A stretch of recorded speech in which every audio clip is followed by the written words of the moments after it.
Hey guys, the last part of Unit 7 that we're going to work on is surface area. These are pages 23 and 24 of your binder. So pause the video, get those pages out if you haven't done so already. You will need a calculator. You can use the calculator in Desmos that we bookmarked to your favorites. And then once you've got all those things ready, you can restart the video. So surface area is the outside of an object. Think about wrapping a gift in wrapping paper. We need to figure out how much wrapping paper you would need.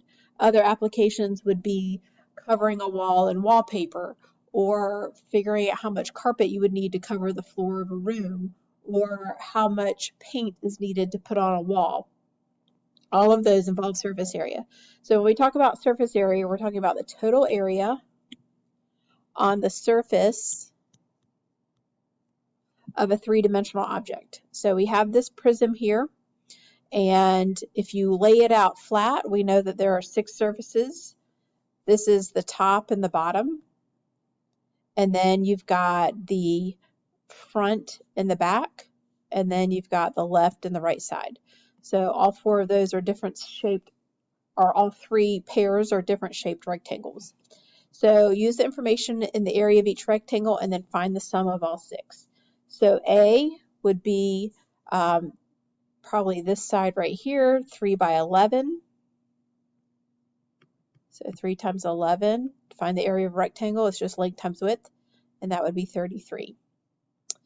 B would be a little bit larger, so that's going to be the longer side, and it's still 11 tall. So that's 4 times 11. And then C would be the same as A, so we're just going to do 33 again.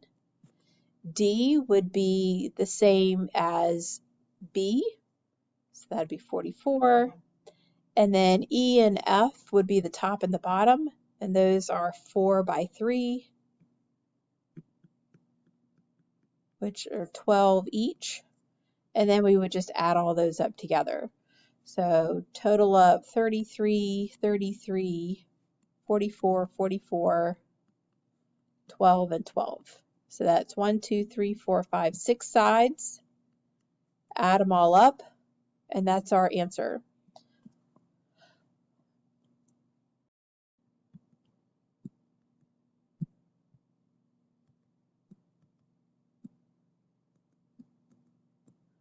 All right, hopefully you got 178. And these are measured in centimeters. And since we're doing area, which is just length and width 6 times, it's centimeters squared. Area is a squared or 2-dimensional measurement. Total surface area is the area or the sum of the areas of all faces, including the base. So even though we can't see the base or the bottom of a box because it's sitting on it, we are still going to consider that part of the shape. All right, moving on. We've got another shape here. It says decompose each net into different congruent figures, then find the area of each figure. So just like before, there are 6 kinds, or there's 3 kinds of rectangles. You've got these end pieces here that are 6 by 8. And then you've got these bigger pieces that are 15 by 8. I know that's 8 because that is 8. And then I've got some that are 15 by 6.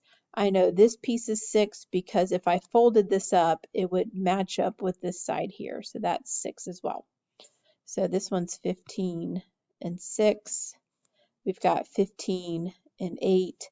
And then we've got 6 and 8. Those are our 3 shapes. So formula is always length times width. Shape 1, we'll do the small one. So we've got 8 by 6 or 6 by 8, it's the same. That is 48, but there are 2 of them. So that would be 96. And then we've got shape 2, we'll do the 15 by 8. That's the bigger of these rectangles in here. 15 by 8 is 120. And there are two of them because there's one here and then there's one right here. So that's 240. And then our last one are these skinny ones that are 15 by 6. And that is 90. There are two of those. There's one here and one here. That's 180. And I add all these up. 96, 240, and 180.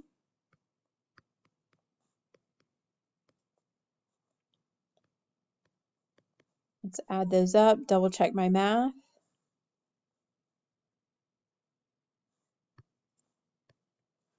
$416 is what we should have.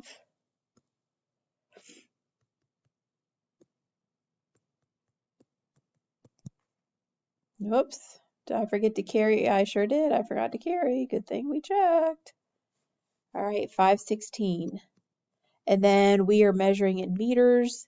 So this is meters to the second power because everything was just 2 dimensions multiplied. So two-dimensional objects have an area of squared units.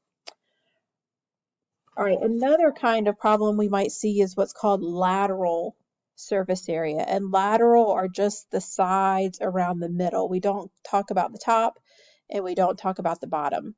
And that would be if you were painting a room. When you paint a room, typically you just paint the walls around the sides and you don't paint the ceiling and you don't paint the floor. Typically, sometimes that's not true.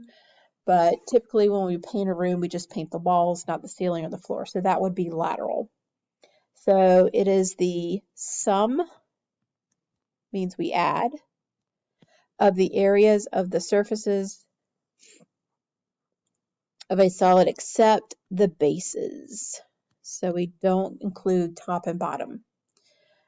Number 2, find the lateral surface area of the rectangular prism.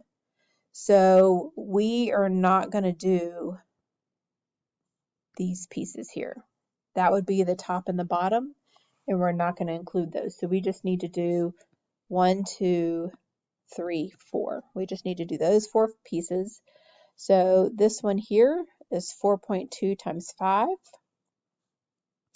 So side 1 is 4.2 times 5.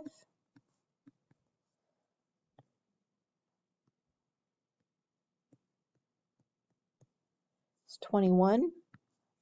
And then side number 2 is going to be, let's see, if I fold that up, that's going to be this side here, because that will go here, and then this will go here, and this will go here. So the 2.9 is also on this side.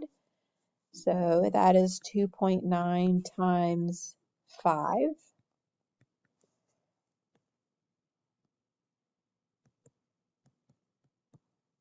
That's 14.5. Now side 3 is going to be the same as side 1. They're opposite of each other. They would be across from each other, so they have to be the same shape. So that's another 21. And then side 4 is going to be the same as side 2. They would be across from each other if we folded this up.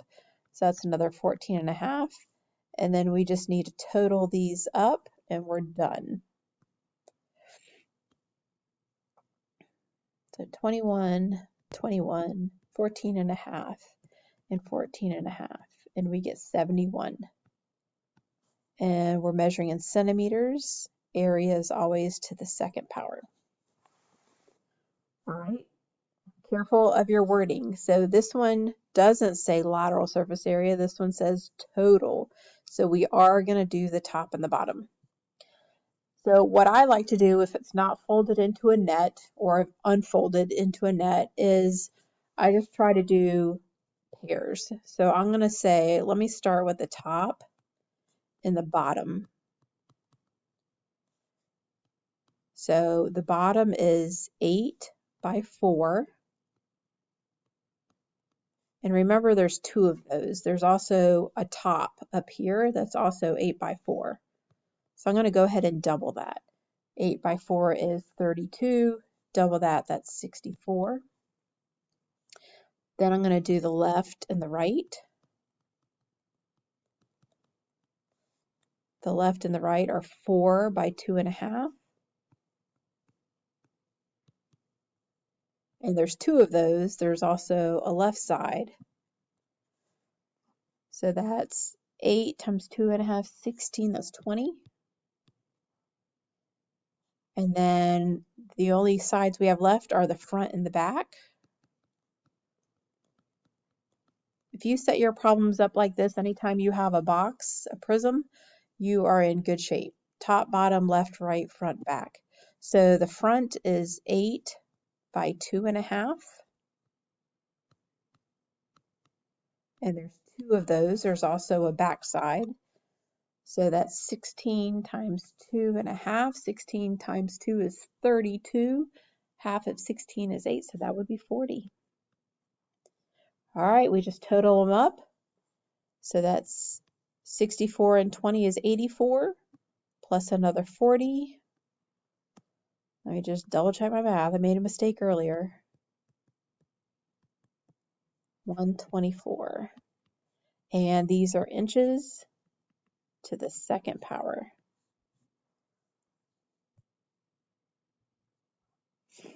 All right, number 4. I'm going to help you set up number 4 and number 5, and then I want you to pause and try those on your own.